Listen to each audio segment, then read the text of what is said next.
Assalamualaikum warahmatullahi wabarakatuh. Kami dari kelompok 8 akan mempresentasikan materi kami yang berjudul Wewenang dan Delegasi yang akan dibacakan oleh Regita Cahyan. Pertama, saya akan membacakan pengertian delegasi wewenang. Secara sederhana, delegasi wewenang bisa dikatakan sebagai perwakilan untuk menyelesaikan tugas. Pengertian luasnya adalah di mana seorang menerima tanggung jawab dari atasannya untuk menyelesaikan tugas tertentu. Orang yang menerima tanggung jawab ini biasanya disertai juga dengan otoritas untuk pengambilan keputusan.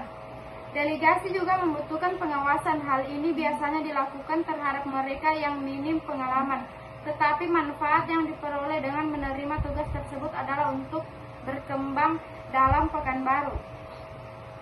Definisi delegasi wewenang. Delegasi wewenang adalah melibatkan orang lain dan memberikan otoritas dan tanggung jawab untuk melaksanakan tugas tertentu. Dalam implementasinya, orang menerima tugas akan bertanggung jawab dan bertindak dalam pengambilan keputusan atas organisasi atau perusahaan mereka wakilkan. Namun, dalam pelaksanaannya delegasi wewenang harus dilakukan dengan hati-hati agar maksud dan tujuan tercapai. Selanjutnya yang akan dibacakan oleh Amal. Berikut faktor-faktor yang mempengaruhi delegasi wewenang. Delegasi wewenang adalah proses pendelegasian tugas serta wewenang dari atasan kepada orang yang dipercaya mampu melaksanakannya. Beberapa faktor yang mempengaruhi hal tersebut adalah kepercayaan, kompetensi, dan pengalaman. Yang pertama, tingkat kepercayaan. Pada umumnya, sebuah tugas yang diwakilkan butuh kepercayaan, dan dalam hal ini, di bawahnya yang reputasinya baik akan dipercaya menjalankan tugas yang penting. Artinya dia memiliki kesempatan yang besar untuk menerima tugas dari atasan. Makin tinggi tingkat kepercayaan, maka besar peluangnya untuk menerima tugas. 2. Kompetensi. Kompetensi adalah salah satu faktor yang penting. Hal ini karena kompetensi yang sesuai dan memadai dan dengan sebuah tugas akan lebih mudah diselesaikan. Maka selain kepercayaan, kompetensi juga sangat diperlukan. 3. Pengalaman mencerminkan bagaimana seseorang menyelesaikan tugas yang diterima, cara yang digunakan, ketepatan dalam bekerja, hingga memahami hal yang menyangkut prosedur kerja dan menerapkannya. Pengalaman akan mendukung kompetensi dalam delegasi wewenang. Materi selanjutnya akan dibacakan oleh Muhammad Iwansyah. Tujuan delegasi wewenang. Pendelegasian diharapkan untuk mempermudah operasional perusahaan agar berjalan lebih efisien. Pemimpin akan mendelegasikan seseorang yang kapasitasnya dan kapabilitasnya memadai dengan tugas perusahaan. Adapun tujuan melatar belakangi delegasi wewenang adalah sebagai berikut. Yang pertama, meningkatkan efisiensi dan efektivitas kerja. Hal pertama adalah mengenai efisiensi dan efektivitas kerja. Mengapa bisa membantu meningkatkan kedua aspek tersebut? Karena ketika ada banyak sekali daftar tugas atau proyek yang perlu ditangani, maka dengan melakukan pendelegasian dapat menghemat waktu. Artinya semua pekerjaan tetap dapat diselesaikan secara bersamaan dengan baik dan efektif. Yang kedua, mengembangkan kemampuan karyawan. Hal berikutnya berhubungan dengan kemampuan karyawan. Hal ini jelas dapat dibayangkan karena setiap pengalaman baru yang akan membantu meningkatkan kemampuan seseorang. Atasan yang mendelegasikan bawahannya pasti memiliki pertimbangan terstruktur tentang beberapa aspek terkait kemampuan bawahan. Yang ketiga, mempercepat pengambilan keputusan. Saat atasan melakukan pendelegasian, operasional perusahaan menjadi efisien. Hal ini termasuk mempercepat pengambilan keputusan. Itulah mengapa bawahan yang didelegasikan harus memadai karena salah satunya menyangkut kebijakan perusahaan.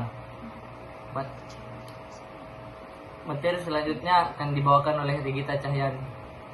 Selanjutnya saya akan menjelaskan tentang manfaat delegasi wewenang. Delegasi wewenang sangat memengaruhi struktur kerja perusahaan sehingga akan memudahkan dalam beberapa hal yang sudah kita bahas di atas. Manfaat delegasi wewenang adalah sebagai berikut. Yang pertama, meningkatkan motivasi kerja karyawan. Dalam proses pendelegasian wewenang, bawahan akan menerima otoritas untuk sewaktu-waktu mampu mengambil keputusan yang berkaitan dengan tugasnya. Yang kedua, meningkatkan kepuasan kerja karyawan.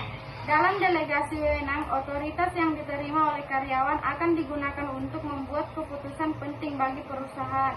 Yang ketiga, meningkatkan kinerja organisasi secara keseluruhan. Delegasi wewenang akan memengaruhi kinerja organisasi karena pada dasarnya menciptakan budaya kerja yang lebih efektif dan efisien. Selanjutnya yang akan dibacakan oleh Amal. Cara melakukan delegasi wewenang. Atasan yang mendelegasikan sebuah pekerjaan untuk diselesaikan oleh bawahannya sedang membangun relasi untuk mencapai tujuan. Membiasakan budaya ini akan meningkatkan kemampuan serta banyak pekerjaan yang dapat diselesaikan dengan efisien. Tujuan inti juga akan lebih mudah dicapai dengan melakukan delegasi wewenang. Berikut adalah tips dan cara melakukan delegasi wewenang. Menentukan tugas dan wewenang yang akan dilakukan. Saat pertama kali mendelegasikan bawahan, tentukan tugas yang memadai dengan kemampuan dan tidak terlalu rumit. Hindari untuk mendelegasikan tugas yang sifatnya krusial.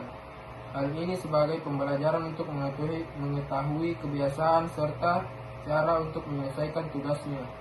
2. Memilih karyawan yang sesuai untuk menjalankan tugas tersebut. Mengetahui kebiasaan serta cara untuk menyelesaikan tugasnya. 2. Memilih karyawan yang sesuai untuk menjalankan tugas tersebut. Memilih karyawan yang sesuai adalah cara yang tepat dan efektif untuk delegasi tugas. Mengapa demikian? Karena memiliki seorang berdasarkan pengalaman dan kemampuan yang cocok dengan tugas yang didelegasikan akan memperkecil tingkat kesalahan. Selain itu, sebagai atasan kamu akan mengetahui batas kemampuan dari bawahan. 3. Memberikan instruksi yang jelas dan spesifik. Dalam mendelegasikan tugas atau pekerjaan, usahakan untuk komunikasikan secara jelas agar tidak muncul persepsi yang berbeda. Proyek atau tugas yang didelegasikan juga akan lebih lancar untuk dilaksanakan karena pemahaman yang baik.